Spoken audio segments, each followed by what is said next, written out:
Hello everyone. आज का जो टॉपिक रहेगा वो laws of refraction of light रहेगा। जो इसमें जो फर्स्ट लॉ है वो ये बोलता है कि incident ray, refracted ray and the normal ये एक ऐसे पॉइंट पे मिलेंगे जो दो इंटरफेस को अलग करता है या जो दो मीडियम को अलग करता है। ठीक है, तो ये फर्स्ट लॉ बोलता है। या फिर ये कह सकते हैं ये जो इंसिडेंट रे है, रिफ्रैक्टेड रे है और नॉर्मल एक ऐसे पॉइंट पे मिलते हैं जो सेम प्लेन पर है। ठीक है, आई होप ये आपको समझ में आ गया होगा। The incident ray, refracted ray, incident ray, refracted ray and the normal to the interface एक ऐसे इंटरफेस पे मिले हैं दैट पॉइंट ऑफ इंसिडेंट, जो ये पॉइंट ऑफ इंसिडेंस है वहाँ पे ही ये तीनों जो है मिले हैं और लाई इन द सेम प्लेन, ये सब एक ही प्लेन पर मिलेंगे। तो ये फर्स्ट लॉ बोलता है। आई होप आपको ये समझ में आया होगा। सेकेंड लॉ बोलता है स्नेल्स लॉ। स्नेल्स ने क्या बोला था? स्नेल्स लॉ, स्नेल्स ने बोला था the ratio of the sine of the angle of incidence, the ratio of the sine of the angle of the incidence to the sine of the angle of the refraction, ये हमेशा constant रहेगा, constant रहेगा। ठीक है, लेकिन किसके लिए? इसमें ये कंडीशन है एक गिवन पेयर ऑफ मीडिया के लिए, गिवन पेयर ऑफ मीडिया के लिए। अब मैं आपको इस चीज़ को समझाती हूँ। ठीक है, ध्यान रखिए। जैसे कि मैंने फर्स्ट फिगर देखिए, लेट्स सी कि हमने ये 30 डिग्री एंगल पे किया, तो 30 डिग्री एंगल पे कुछ रिफ्रैक्शन एंगल बना होगा। ठीक है, अब सेकंड में हमने 45 डिग्री एंगल पे किया तो उसमें भी कुछ रिफ्रैक्शन एंगल आया होगा। थर्ड में हमने 60 डिग्री एंगल पे किया तो उसमें भी कुछ रिफ्रैक्शन आया होगा।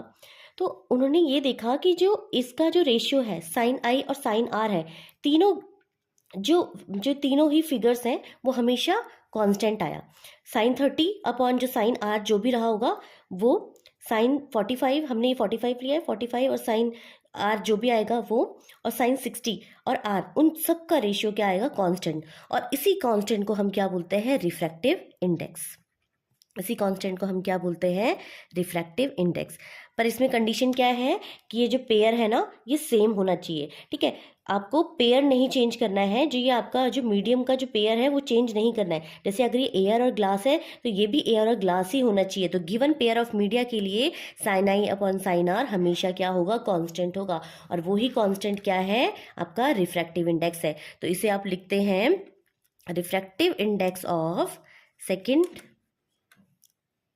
Medium with respect to first medium. ठीक है, मैं दोबारा रिपीट कर देती हूँ। किसी भी गिवन पेयर ऑफ मीडिया के लिए साइन आई और साइन आर का रेशियो हमेशा कांस्टेंट होता है और वो कांस्टेंट हमेशा उसका रिफ्रैक्टिव इंडेक्स होता है। ठीक है, या फिर इसे बोल सकते हैं refractive index of two with respect to first medium. ठीक है, अब हम refraction through a rectangular glass slab पढ़ेंगे। ठीक है, तो आपके पास ये जो है, ये जो सराउंडिंग एरिया है उसको एयर मान लीजिए और ये आपकी क्या है? ग्लास स्लैब है। अब इसमें जो रिफ्रैक्शन होता है वो कैसे होता है? तो मैंने आपको क्या बताया, सबसे पहले आप एक लाइट इंसिडेंट करवाइए और जहाँ पे ये पॉइंट ऑफ इंसिडेंस मिला है वहाँ पे एक नॉर्मल ड्रॉ कर दीजिए।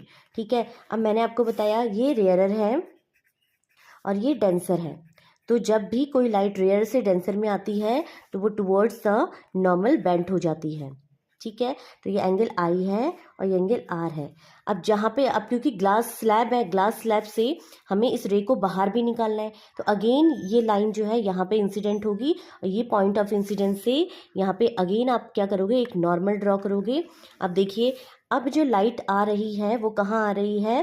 डेंसर से रेयर की ओर। और जब भी डेंसर से रेयर की ओर आती है तो जो लाइट है वो अवे फ्रॉम द नॉर्मल हो जाती है। आई होप आपको ये समझ में आ गया होगा। इसे R1 मान लेते हैं, इसे R2 मान लेते हैं। ठीक है, आई होप आपको ये समझ में आया होगा। ठीक है, तो ये जो रिफ्रैक्शन है वो रेक्टेंगुलर ग्लास स्लैब में है। अब हम नेक्स्ट जो करेंगे, नेक्स्ट जो रहेगा वो रिफ्रैक्शन थ्रू अ प्रिज्म रहेगा। तो देखिए प्रिज्म में जो है रिफ्रैक्शन की फिनोमिना कैसे होती है तो अब हम देखेंगे। तो ध्यान रखिए, सबसे पहले हम जो ये आपकी जो सरफेस है ना, यहाँ पे एक क्या है? परपेंडिकुलर ड्रॉ करेंगे। ठीक है, जिसको हम क्या बोलेंगे, नॉर्मल बोलेंगे। अब क्या करेंगे, एक लाइट जो है इस प्रिज्म से आ रही है, तो एक इंसिडेंट लाइट को आप ड्रॉ करेंगे। ठीक है, ध्यान रखिए ये इंसिडेंस एंगल है जो कि नॉर्मल से मेज़र होता है। अब ध्यान रखिए जैसे ही इस इंसिडेंट रे के सामने एक ग्लास मीडियम आया, ठीक है, डेंस मीडियम आया, तो आपको पता है रेयर से डेंसर में जाने पे क्या होता है। अब देखिए ये आपका नॉर्मल है, आप ड्रॉ कर दीजिए। ठीक है, रेयर से डेंसर में जाने में टुवर्ड्स द नॉर्मल होता है। तो देखो इस रे को तो सीधे जाना चाहिए था, देखो अब सीधे ड्रॉ कर दीजिए पहले डैश डैश करके। पर क्या होता है, क्योंकि इसको डेंसर मीडियम मिल गया तो ये टुवर्ड्स द नॉर्मल क्या होगी, बेंट होगी। ठीक है, टुवर्ड्स द नॉर्मल बेंट होगी। तो देखो इस रे का पाथ ऐसे और ऐसे आया।